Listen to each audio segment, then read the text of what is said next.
হাদিস মহানবী সাল্লাল্লাহু আলাইহি সাল্লামের জীবদ্দশায় লিপিবদ্ধ হয়নি, বরং তার ইন্তেকালের শতাব্দীকাল পর লিপিবদ্ধ হয়েছে বলে যে ভুল ধারণা প্রচলিত আছে তার আদৌ কোনো ভিত্তি নাই। এই ধারণাটি প্রচার করেছে খ্রিস্টানরা। খ্রিস্টান পাদ্রী টি.পি. হিউজের ডিকশনারি অব ইসলাম এবং লাইফ অব মোহাম্মদ নামে যে দুইটি বই খ্রিস্টান জগতে প্রচলিত আছে এবং বুদ্ধিজীবী বলে পরিচিত বাঙালি যারা সেই বই দুটো প্রায় সবাই পড়েছে, তারাই এই কথা বলে থাকে যে হাদিস লিখিত হয়েছে বা হাদিস চর্চা শুরু হয়েছে মুহাম্মদ সাল্লাল্লাহু আলাইহি সাল্লামের ইন্তেকালের বহু বহু বছর পরে। এটি খ্রিস্টানদের দ্বারা প্রচারিত এবং খ্রিস্টান সম্প্রদায়ের সাথে সম্পর্কযুক্ত মানুষের পক্ষেই এই কথাগুলো বলা সম্ভব। হাদিসের চর্চা শুরু থেকেই ছিল, রাসূলুল্লাহ সাল্লাল্লাহু আলাইহি ওয়াসাল্লামের সময় থেকেই ছিল, পরবর্তীকালে সাহাবীদের সময়ে ছিল, তাবিঈদের সময়ে ছিল, তাবিঈনদের সময়ে ছিল এবং সাহাবীদের সময় থেকেই হাদিস লেখনির কাজ শুরু হয়ে যায়। আসসালামু আলাইকুম বন্ধুগণ। হাদিসের চর্চা ও তার প্রচার নিয়ে আধুনিক যুগের কিছু সংখ্যক নষ্ট চরিত্রের মানুষ নানা রকম প্রশ্ন তুলে থাকে। খ্রিস্টান সম্প্রদায়ের মদতপুষ্ট এবং খ্রিস্টান সম্প্রদায়ের ঈমান আকীদার দ্বারা আক্রান্ত এইসব লোকজন বলে থাকে যে হাদিস রাসূলুল্লাহ সাল্লাল্লাহু আলাইহি সাল্লামের মৃত্যুর কয়েকশো বছর পরে অথবা 200 বছর পরে অথবা 100 বছর পরে আলেমগণ লিখেছে, মোল্লারা লিখে নিয়েছে, রচনা করেছে এবং তারা হাদিসকে মানব রচিত বলে। আমরা আজ আসি আবু দাউদ শরীফের প্রথম খণ্ডে। তার ভূমিকায় যে কথাগুলো বলা হয়েছে এই ব্যাপারে সেগুলো আজ আমরা আলোচনা করব। মহানবী সাল্লাল্লাহু আলাইহি সাল্লাম যা কিছু বলতেন সাহাবায়ে কিরাম রাদিয়াল্লাহু তাআলা আনহুম তা মনোযোগ দিয়ে শুনতেন এবং তার প্রতিটি কাজ ও আচরণ সূক্ষ্ম দৃষ্টিতে লক্ষ্য করতেন এবং অনুসরণ করতেন তাকে। রাসূলুল্লাহ সাল্লাল্লাহু আলাইহি সাল্লাম বলেছেন, আল্লাহ সেই ব্যক্তিকে সজীব ও আলোকোজ্জ্বল রাখুন যে আমার কথা শুনে স্মৃতিতে ধরে রাখল, তার পূর্ণ হেফাজত করল এবং এমন লোকের কাছে পৌঁছে দিল যে তা শুনতে পায়নি। এই হাদিস দ্বারা স্পষ্টত রাসূলের হাদিস প্রচারের নির্দেশ দেওয়া হলো। আপনারা যারা কোরআন ছাড়া আর কিছু মানতে চান না, তাদের জন্য কোরআনের সূরা আনফালের 20 নম্বর আয়াত দেখার জন্য আমি অনুরোধ করব। সূরা আনফাল আয়াত নম্বর 20।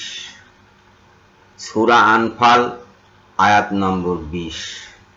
সেখানে বলা হয়েছে যে তোমরা আল্লাহ এবং রাসূলের আনুগত্য করো, আর রাসূল যখন কথা বলেন তখন তোমরা মুখ ফিরিয়ে নিও না। রাসূলের কথা শুনে তোমরা মুখ ফিরিয়ে নিও না, বিমুখ হও না। অর্থাৎ রাসূলের কথা শোনা এবং মানা মুসলমানদের জন্য ওয়াজিব এবং এই মানার কারণেই হাদিস প্রচার করতে হবে। যারা প্রশ্ন তোলেন যে হাদিস প্রচার আপনাকে করতে বলল কে, তারা এই হাদিস দেখুন এবং সূরা আনফালের 20 নম্বর আয়াত দেখুন। রাসূলুল্লাহ সাল্লাল্লাহু আলাইহি সাল্লাম আরো বলেছেন, এই কথাগুলো তোমরা পুরোপুরি স্মরণ রাখবে এবং যারা তোমাদের পিছনে রয়েছে তাদের কাছে পৌঁছে দেবে। এখন এই যে আদেশ রাসূলুল্লাহ সাল্লাল্লাহু আলাইহি সাল্লামের, এই আদেশ মানতে আল্লাহ পাক আল কোরআনে বারবার আদেশ করেছে, নির্দেশ দিয়েছে। আল্লাহর আদেশ মান্য করা ফরজ। কাজেই রাসূলের এই আদেশ মতে হাদিস চর্চা করা, হাদিসের প্রচার করা মুসলমানদের জন্য ওয়াজিব। এবারে আসুন লেখার ব্যাপারে, লিখে প্রচার করার ব্যাপারে। এই প্রশ্নটাও অনেকে করে থাকেন যে লিখে প্রচার করছে কেন। এই যে লেখনের মাধ্যমে হাদিস সংরক্ষণ ও গ্রন্থ প্রণয়ন। হাদিস সংরক্ষণের জন্য যথাসময়ে যথেষ্ট পরিমাণে লেখনী শক্তির সাহায্য নেওয়া হয়।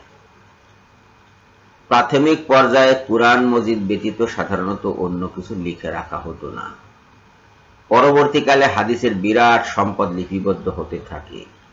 হাদিস মহানবী সাল্লাল্লাহু আলাইহি সাল্লামের জীবদ্দশায় লিপিবদ্ধ হয়নি, বরং তার ইন্তেকালের শতাব্দীকাল পর লিপিবদ্ধ হয়েছে বলে যে ভুল ধারণা প্রচলিত আছে তার আদৌ কোনো ভিত্তি নাই।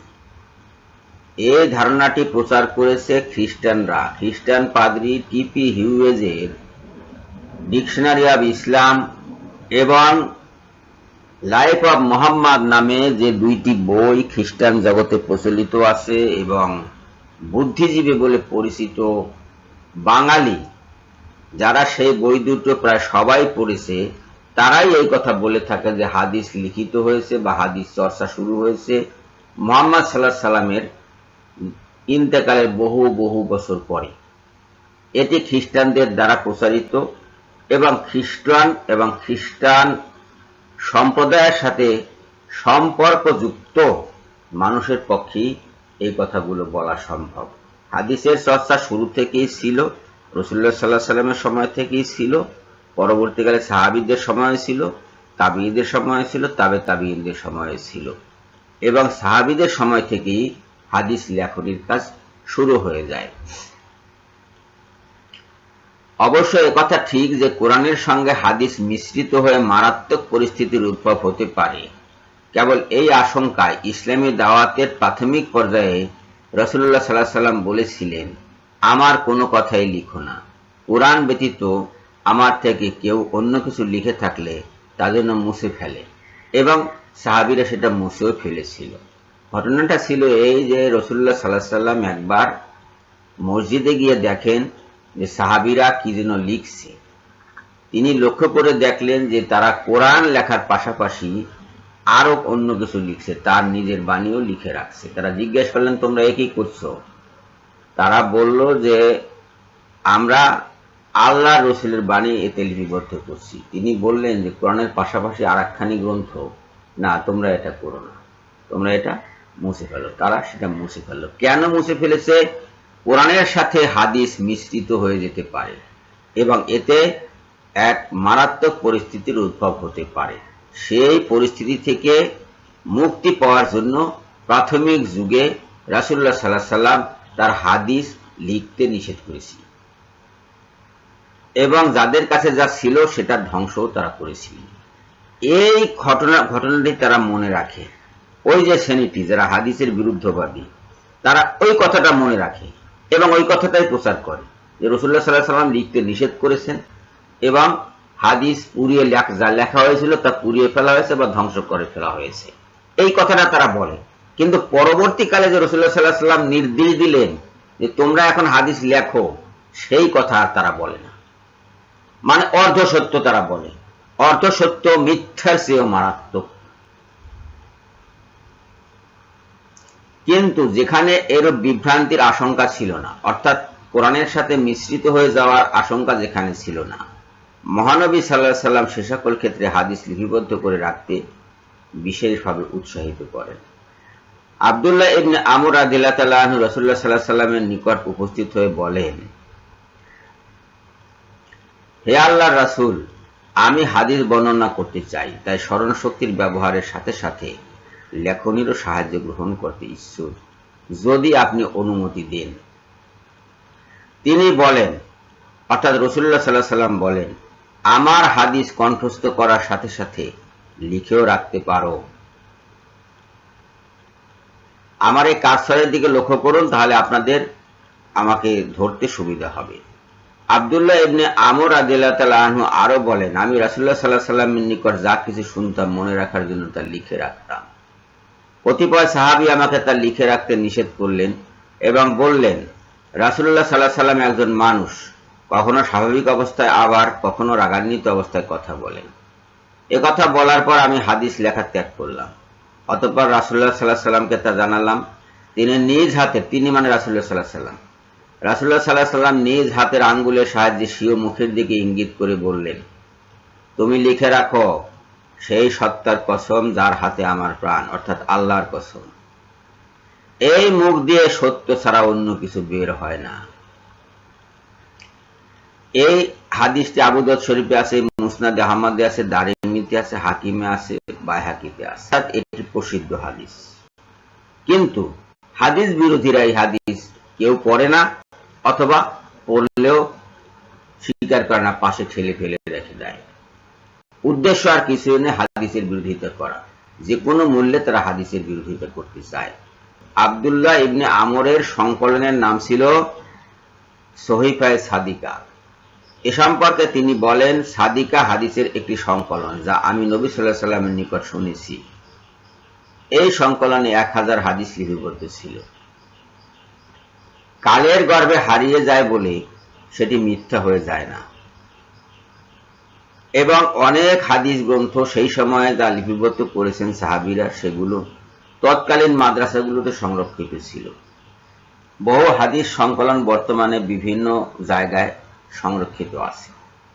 আবু হুরায়রা রাদিয়াল্লাহু তাআলা আনহু বলেন, এক আনসারী সাহাবী রাসূলুল্লাহ সাল্লাল্লাহু আলাইহি ওয়াসাল্লামের কাছে আরজ করলেন, হে আল্লাহর রাসূল, আপনি যা কিছু বলেন আমার কাছে খুবই ভালো লাগে, কিন্তু মনে রাখতে পারি না। মহানবী সাল্লাল্লাহু আলাইহি ওয়াসাল্লাম বলেন, তুমি ডান হাতে সাহায্য নাও। অতঃপর তিনি হাতের ইশারায় লিখে রাখার প্রতি ইঙ্গিত করলেন।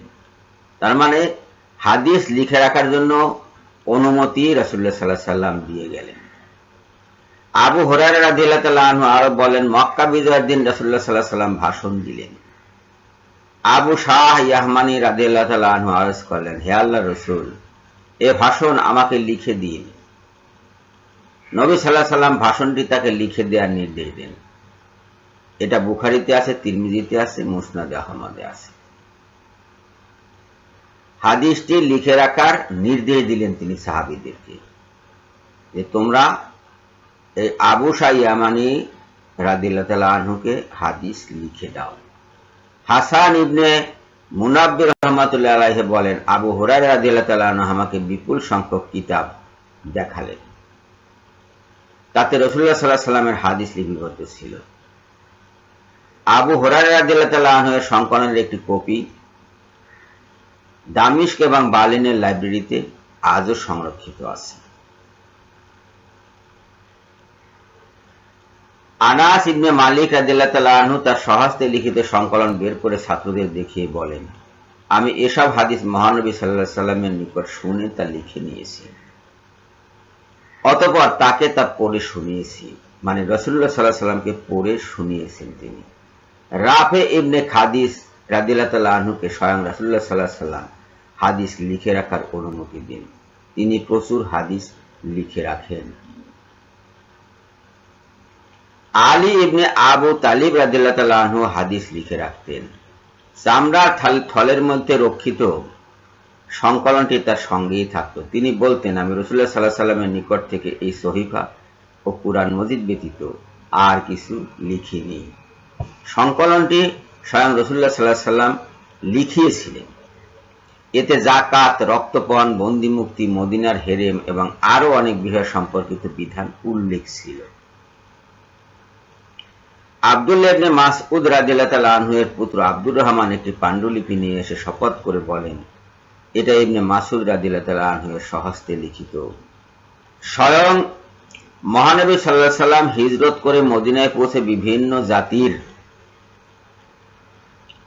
সমন্বয়ে যে চুক্তিপত্র সম্পাদন করেন, যা মদিনার সনদ নামে পরিচিত, হুদায়বিয়ার প্রান্তরে মক্কার মুশরিকদের সাথে যে সন্ধি করেন, বিভিন্ন সময়ে যে ফরমান জারি করেন, বিভিন্ন গোত্রপ্রধান ও রাজন্যবর্গকে ইসলামের দাওয়াতনামা প্রেরণ করেন এবং বিভিন্ন ব্যক্তি ও গোত্রকে যেসব জমি, খনি, কূপ দান করেন, তা সবই লিপিবদ্ধ আকারে ছিল এবং তা সবই হাদিস রূপে গণ্য। এসব ঘটনা থেকে পরিষ্কারভাবে প্রমাণিত হয় যে নবী সাল্লাল্লাহু আলাইহি ওয়াসাল্লামের সময় থেকেই হাদিস লেখার কাজ শুরু হয়। তার দরবারে বহু সংখ্যক লেখক সাহাবী সবসময় উপস্থিত থাকতেন এবং তার মুখে যে কথাই শুনতেন তা লিখে নিতেন। রাসূলুল্লাহ সাল্লাল্লাহু আলাইহি ওয়াসাল্লামের জীবদ্দশায় অনেক সাহাবীর নিকট স্বহস্তে লিখিত সংকলন বর্তমান ছিল। উদাহরণস্বরূপ আব্দুল্লাহ ইবনে আমর রাদিয়াল্লাহু তাআলা আনহু এর সহিফায়ে সাদিকা, আবু হুরায়রা রাদিয়াল্লাহু তাআলা আনহু এর সংকলন সমধিক প্রসিদ্ধ। আজ আমরা ভিডিও আর দীর্ঘায়িত করব না, এক বিরাট ইতিহাস এখানে আমরা শেষ করব। যারা বলে যে হাদিস লেখার অনুমতি নাই তারা মিথ্যাবাদী, বেঈমান, খ্রিস্টানদের অনুগামী। যারা বলে হাদিস অনুসরণ করব না, শুধু কোরআন অনুসরণ করলেই চলবে, তারা হাদিসের যেমন অমান্যকারী তেমনি কোরআনেরও অমান্যকারী। কেননা কোরআন স্বয়ং বলছে রসুলের হাদিস মেনে চলতে, রসুলের নির্দেশ মেনে চলতে, রসুলের নিষেধ মেনে চলতে। যাদের সন্দেহ আছে তারা সূরা আরাফের 157 নম্বর আয়াত দেখে নিন। 157 নম্বর আয়াত। সূরা নিসার 80 নম্বর আয়াতে বলা হয়েছে যে আল্লাহ রসুলকে মেনে চললো সে তো আল্লাহকেই মেনে চলল, আর যে আল্লাহ রসুলের থেকে মুখ ফিরিয়ে নিল বা তাকে অমান্য করলো তার রক্ষক রসুল নয়। অর্থাৎ রসুল সাল্লাল্লাহু আলাইহি ওয়াসাল্লাম তাকে আল্লাহর গজব থেকে, আল্লাহর আযাব থেকে রক্ষা করতে পারবেন না। সূরা নিসার 59 নম্বর আয়াতে বলা হয়েছে তোমরা আল্লাহকে মানো, আল্লাহর আনুগত্য করো, রাসূলের আনুগত্য করো, আর তোমাদের অন্তর্গত আদেয়দাতাগণের আনুগত্য করো। তা আনুগত্য কিভাবে করবে যদি এদের হাদিস না থাকে? হাদিস ছাড়া কি আনুগত্য করা সম্ভব? সম্ভব নয়। হাদিস মানে কথা, কাজ। এ হলো হাদিস। রসুলের কথা, রসুলের কাজ হলো হাদিস, এবং রসুলকে অনুসরণ করা মুসলমানদের জরুরি কর্তব্য, ওয়াজিব। যারা অনুসরণ করবে না তারা ইসলামের বাইরের লোক, অবাধ্য, বিদ্রোহী, তাদের জন্য জাহান্নাম। সবাইকে ধন্যবাদ জানিয়ে এখনকার মতো বিদায় হচ্ছি। আল্লাহ হাফিজ।